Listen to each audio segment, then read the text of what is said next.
So a lot of people have asked me, how do you make your Warrior Cats edits and stuff? And I just have to answer, I don't know, man.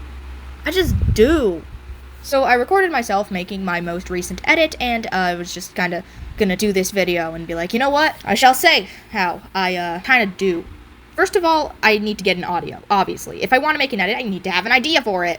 And usually the idea involves just listening to a song, going, okay, which characters does this song fit? Let's see. I can make a list of characters, I'll pick one of them, and then I'll gather clips. Speaking of clips, that's like the hardest part for me, is getting the clips to look good. Like, effects and text and all that shit don't mean nothing if the clips aren't working. Speaking of, a lot of people have asked me why I only use, like, a couple different artists.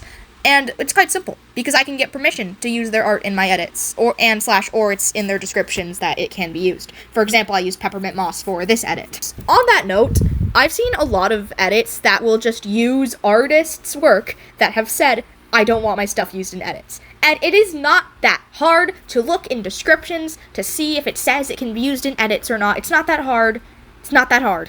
It takes like 30 seconds. Max. But back to editing. I will do clips and then text. So let me explain why I do that. I do it in a very particular order because on my old phone, which was very, very crappy, by the way, horrible phone, terrible at its job, it would not work. CapCut would not work. If I didn't put the text on right after doing the clips, I didn't get text. It was as simple as that. So I've just kind of instinctively done clips, text, and then everything else. Not very logical, but, you know? And then I will do adjusts and effects, and you might notice random little cuts within the little recording in the background of me editing, and that's because I will show you what effects I use, but you are not going to get to see what those effects are like set to, because I have like 3 base effects that I have set specifically, and you're not allowed to know the secrets of them. Figure it out yourself. What else is there to say? Let's think. I mean, this is kind of a boring thing, but I just feel like mentioning like the text I use for trigger warnings and art credits. For trigger warnings, I've always just used freehand. I don't know exactly why. I think I just found the font, figured it looked nice as like a default-ish font.